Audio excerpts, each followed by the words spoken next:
Hello student, मैं विष्णु दिवाकर। इस video में हम बात करने वाले हैं BA programme semester 4 education subject के बारे में। डिसिप्लिन स्पेसिफिक कोर कोर्स मानव अधिगम और संज्ञान को समझना।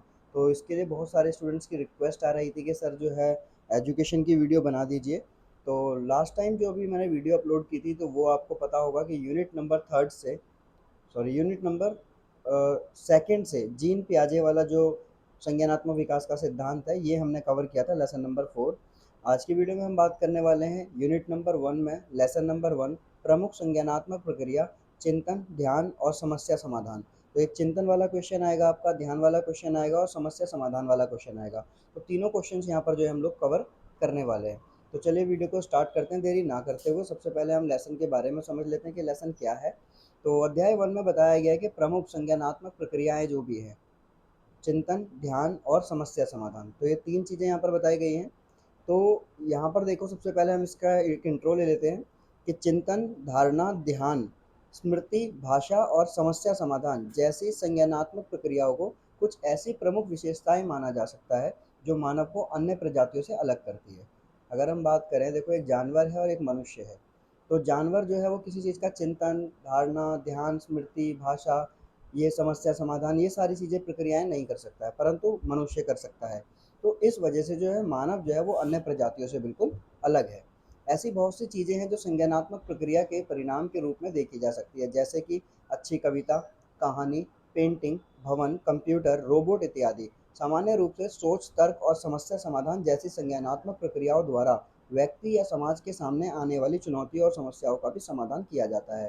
तो यहाँ पर आपको एक छोटा सा हल्का सा इंट्रो मिला। तो सबसे पहले हम यहाँ पर जो क्वेश्चन आपका आएगा, देखो क्वेश्चन आता है आपका चिंतन के बारे में, है ना। चिंतन से आप क्या समझते हैं, चिंतन की प्रक्रिया बताइए, चिंतन के तत्व बताइए। तो इस तरीके से अगर कोई क्वेश्चन आता है तो बुक में से मैंने आपको डायरेक्टली यहाँ पर जो है हाईलाइट करके बता दिया है चिंतन है क्या। अब देखो, चिंतन एक जटिल प्रक्रिया है। यह सभी संज्ञानात्मक गतिविधियों या प्रक्रियाओं का आधार है और मनुष्य के लिए अद्वितीय है।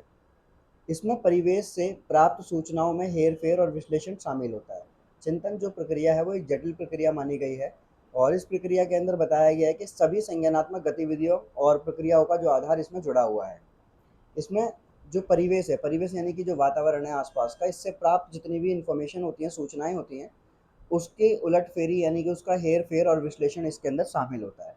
उदाहरण के लिए अगर आपको देखो यहाँ पर दिखाया जाए, तो जब आप पेंटिंग देखते हैं, आप केवल पेंटिंग के रंग या रेखाओं और प्रहार पर ध्यान केंद्रित नहीं कर रहे हैं, बल्कि आप दिए गए मूल विषय के परे उसके अर्थ की व्याख्या करते हैं और आप जानकारी को अपने मौजूदा ज्ञान से जोड़ने का प्रयास करते हैं कि वो किस चीज़ से रिलेटेड है, वो क्या बना हुआ है ना।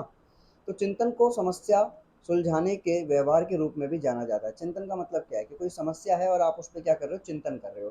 तो एक्चुअल में चिंतन का जो मतलब हुआ वो क्या हुआ, वो किसी समस्या को सुलझाना हुआ। तो समस्या को सुलझाने को क्या होगा, समस्या को सुलझाने का जो व्यवहार है उसी को चिंतन कहा गया है। अब यहाँ पर अधिकांश से जो लोग हैं वो संगठित और लक्ष्य निर्धारित हैं। तो रोज़मर्रा की जो सारी गतिविधियाँ हैं, जैसे कि खाना पकाने से लेकर गणित की समस्या सुलझाने तक एक लक्ष्य होता है। हम लक्ष्य तक पहुँचने के लिए योजना बनाते हैं, कोई एक प्लानिंग बनाते हैं और उन चरणों को याद करते हैं जिन पर पहले से ही अमल किया जा चुका है। तो चिंतन की कुछ परिभाषाएँ दी गई है। चिंतन अगर हम एग्ज़ैक्टली यहाँ पर बात करें कि भई जो चिंतन है वो है क्या? तो मोहसिन के अनुसार, अब यहाँ पे जितने भी थिंकर्स हैं, जितने भी राइटर्स हैं, आप याद रखिएगा कि जब भी आप आंसर लिखेंगे तो इनमें से कोई ना कोई 2 या 3 थिंकर्स के नाम आप ज़रूर इसमें ऐड कीजिए और इनकी परिभाषाएँ लिखिए, जिससे कि टीचर्स जो है आपको आराम से अच्छे नंबर दे सकें। तो मोहसिन ने क्या बोला है, चिंतन एक अंतर्निहित समस्या हल करने का व्यवहार है, कि कोई भी ऐसी प्रॉब्लम है जिसको आप हल करते हो तो वो चिंतन है। अब ग्लिमर ने क्या बोला है, चिंतन एक समस्या को सुलझाने की प्रक्रिया है, कि कोई समस्या है और उसको आप सुलझा रहे हो और जो उसका जो प्रोसेस है उसी को चिंतन कहा जाता है, जिसमें हम प्रत्यक्ष गतिविधि के स्थान पर विचारों या प्रतीकों का प्रयोग करते हैं। उसके बाद में कॉलिनी ने क्या बोला है, उन्होंने बोला है कि चिंतन जो है वो अवधारणाओं का पुनर्गठन है। जो अवधारणाएं होती हैं उनका क्या है, वो पुनर्गठन है।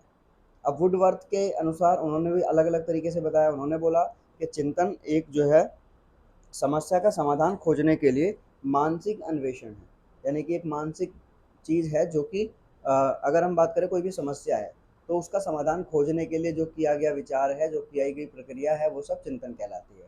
अब गैरेट ने क्या बोला, उसने कहा कि चिंतन व्यवहार है जो अक्सर निहित और छिपी होती है और जिसमें प्रतीकों यानी कि छवियों, विचारों और अवधारणाओं को नियोजित किया जाता है, यानी कि उसके अंदर उसको जोड़ा जाता है। रॉस के अनुसार अब इसमें बोला गया कि चिंतन को उसके संज्ञानात्मक पहलुओं अथवा मानसिक क्रियाओं में मनोवैज्ञानिक वस्तुओं के संबंध में एक मानसिक गतिविधि कहा जाता है। अब चिंतन को उसके संज्ञानात्मक पहलू के साथ जोड़ते हैं। मानसिक क्रियाओं के अंदर अगर हम देखते हैं तो मनोवैज्ञानिक वस्तुओं के संबंध में एक मानसिक गतिविधि कहा जा सकता है, ये रॉस ने बोला है। अब उसके बाद जब हमने इनकी सारी परिभाषाएं हमने देख ली कि चिंतन क्या है, चिंतन किसके अनुसार कैसा है, तो चिंतन की कुछ प्रकृति के बारे में बात करते हैं। तो चिंतन शब्द के अर्थ और परिभाषाओं के बारे में उपयुक्त चर्चा की गई है। अब जो इसकी प्रकृति है, चिंतन अनिवार्य रूप से एक संज्ञानात्मक गतिविधि है। चिंतन क्या है? संज्ञानात्मक गतिविधि है, उसी को चिंतन बोला जाता है। यह एक संज्ञानात्मक व्यवहार के सबसे महत्वपूर्ण पहलुओं में से एक है। अगर हम संज्ञानात्मक गहराई से किसी चीज़ को जानना चाहते हैं तो उसके लिए सबसे महत्वपूर्ण पहलू क्या होता है? चिंतन होता है। संज्ञानात्मक का मतलब क्या है कि किसी चीज़ के गहराई से अध्ययन करना। ये धारणा और स्मृति दोनों पर निर्भर करता है। स्मृति का मतलब होता है याद करना किसी चीज़ को। ये हमेशा किसी उद्देश्य को प्राप्त करने के लिए निर्देशित होता है, क्योंकि चिंतन हम कब करते हैं? जब हमें कोई उद्देश्य पूरा करना होता है, तो उसके लिए हम चिंतन को करते हैं। ये एक समस्या को सुलझाने वाला व्यवहार है। ये इसकी प्रकृति में है कि चिंतन जो है वो क्या है? एक समस्या को सुलझाने वाला एक व्यवहार है। इसमें गत्यात्मक अन्वेषण के बजाय मानसिक अन्वेषण शामिल है। इसमें कोई गत्यात्मक तरीका नहीं, बल्कि इसके अंदर मानसिक तरीके को इस्तेमाल में लेकर आया जा सकता है। यह एक प्रतीकात्मक गतिविधि है।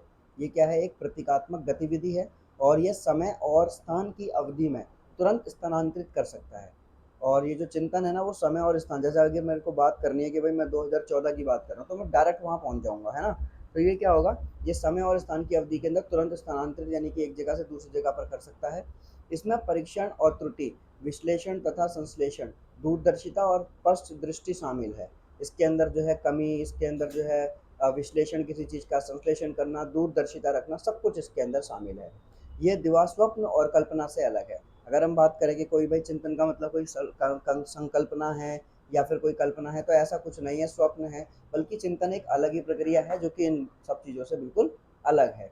तो ये आपका जो है पहली यूनिट में से पहला क्वेश्चन कंप्लीट हो गया है। सिर्फ इतना ही आपको तैयार करना है कि अगर आपका इसमें से चिंतन के बारे में कुछ भी पूछा जाता है तो आप इतना आप लिख कर आएंगे तो आपको पूरे नंबर मिलेंगे। ठीक है, तो आई होप आपको वीडियो समझ में आई होगी। आगे की जानकारी के लिए हमारे साथ बने रहिए। इस लेसन के जो और भी अध्याय हैं और इस लेसन के जो और भी टॉपिक्स हैं वो भी मैं आपको जल्द से जल्द कवर करा दूंगा। Thanks for watching.